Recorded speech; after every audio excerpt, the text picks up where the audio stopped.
Good evening, good evening, good evening, folks.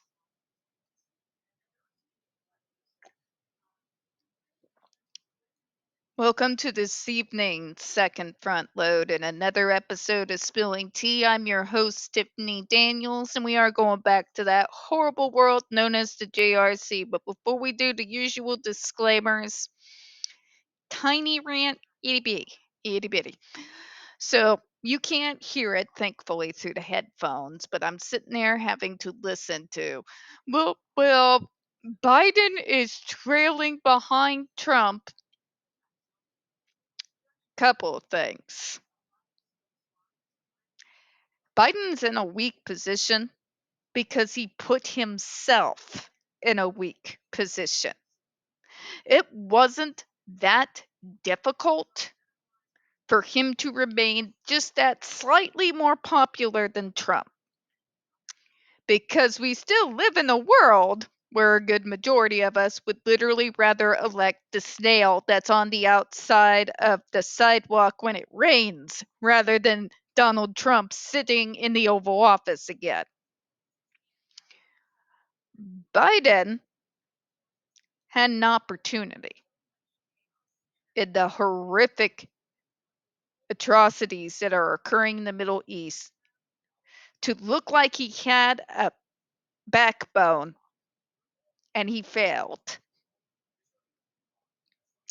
He could have pushed for a ceasefire. He did not. Watching the news every day, watching men, women, and children get massacred, and listening to the idiotic justifications like, blame Hamas. This is Hamas. Or even better, listen to these kids in this video. They're saying the Jews are bad. Gee, I wonder why they would think that. Could it be because Israel has been getting away with the atrocities they've been committing against those people with impunity for decades on end? Because as someone who's autistic and has had to deal with my share of prejudice, bigotry, and hatred simply because of how I was born, I'm going to tell you, in a situation that is not nearly as horrific as the one that they have had to live in for decades on end. I got some real rage issues when it comes between me and the establishment. And yes, this is still here in spite of the fact that I work for the state. Okay? He showed zero backbone. Okay? This is why he's trailing in the polls.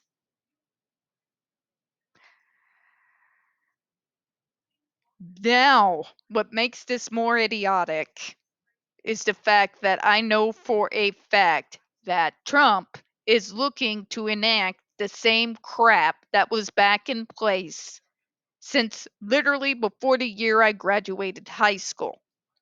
Didn't work well then. It's not going to work well now.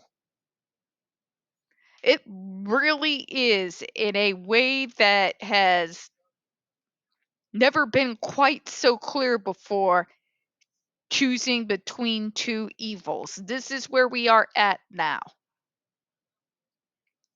Okay, political rant over. Starting to feel like I'm on the side of the anarchists these days. You know, I'm getting tired of World War III trending every Tuesday. Okay. To the disclaimers in the description box, if you're unfamiliar with the Stop the Shocks campaign or unfamiliar with the troubled teen industry and the campaign against it, you're going to find all the pertinent links right there in the description box. In particular, please take note of the article written by NeuroClastic, a small non for profit started by autistics for autistics, In it, they interviewed over 900 ABA professionals in regards to the JRC's so-called behavior modification program. The Judge Rotenberg Educational Center doesn't want you to read that article so much. They have threatened NeuroClastic with a defamation lawsuit if they did not remove it from the website. NeuroClastic has refused, folks. So if you could, please read that article and share it on all your social media. You're going to find their public statement in regards to the defamation lawsuit threat as well as a link to their GoFundMe. We are crowdfunding in case the JRC decides to see through with their threat. Trigger warning 1. When we discuss places like the Judge Rotenberg Educational Center or Agape Boarding School for Boys, you're going to hear vivid descriptions of and catch clips or surveillance footage of peoples with mental health issues and disabled people being tortured and abused. If you do got young children present, folks, please go ahead and utilize those headphones, all right? Trigger warning 2. This channel is marked not for kids for a reason. We do use profanity on occasion, and we do speak on dark subjects. If your child is 16 and younger, and they are watching this, very obviously parental supervision is very much advised, all right? Okay, so we read the conclusion statement, so ordered, but as Republican judges so love to do, apparently they have more to say, so we're going to have to read more of this garbage. All right? So let's crack into it, all right? Srivsen, Chief Judge, dissenting. Thank God there's somebody with a brain. The Federal Drug and Cosmetic Act 21 grants the FDA various types of regulatory authority over medical devices.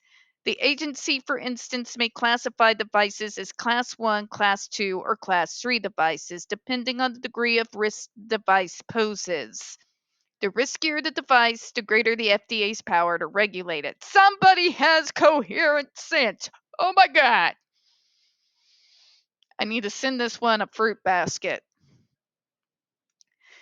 The Act vests the FDA with the authority to go further. The agency can outright ban a device upon determining that it presents an unreasonable and substantial risk of illness and injury. You're singing my song. Singing my song. Logic. God, it's beautiful. A banned device cannot be manufactured, introduced, or received in an interstate commerce. Again, he's talking sense, folks. He's stated quite clearly they aren't tailoring anything. They banned entirely. I'm glad somebody got it. The FDA has exercised the banning power very sparingly in the 45 years of its existence. Exactly. These folks are more meticulous and less willing to ban things. They put it through a more rigorous process than I've seen for the canonization of saints.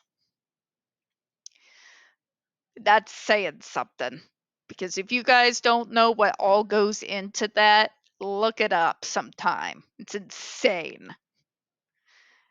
Medical Amendments of 1976, number 94-295, 90 Statute 539, codified at 21 USC and 360 at the agency has banned the device on just 3 occasions, including most recently the ban in question in this case.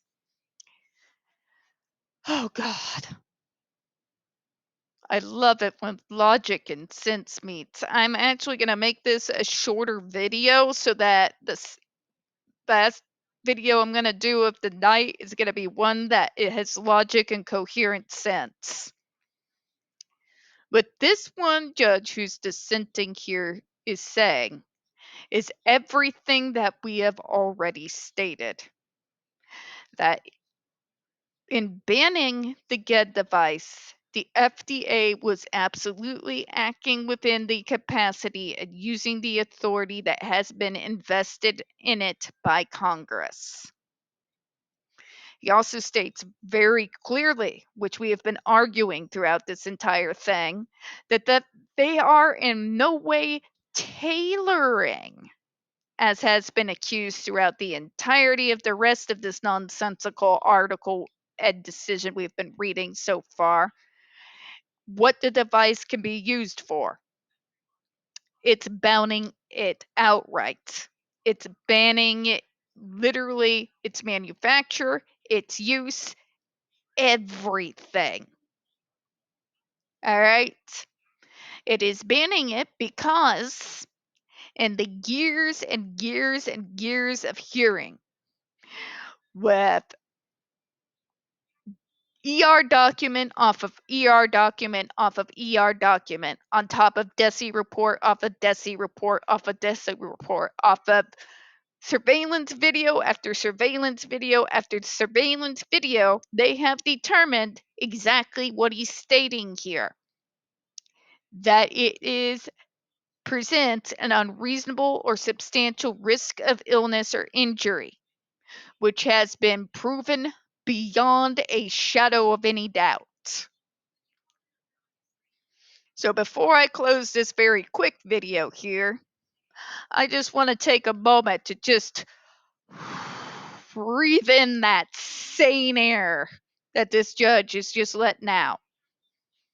I'm going to revel in the beauty of logic and somebody who's not completely either A, brain dead, or B, getting paid by the JRC to spout nonsense. Enjoy it with me, folks. Let's breathe. Beautiful logic. It's a glorious thing, isn't it?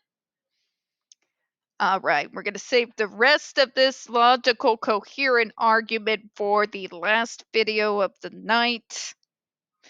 We don't get very many views on this channel, folks. The few that we do get do tend to get removed from the time to time. Please don't forget to hit that like button, hit subscribe, and please, folks, don't forget to hit those comments.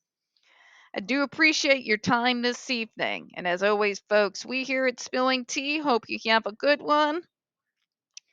I will see you in the next vid. Bye-bye, everyone.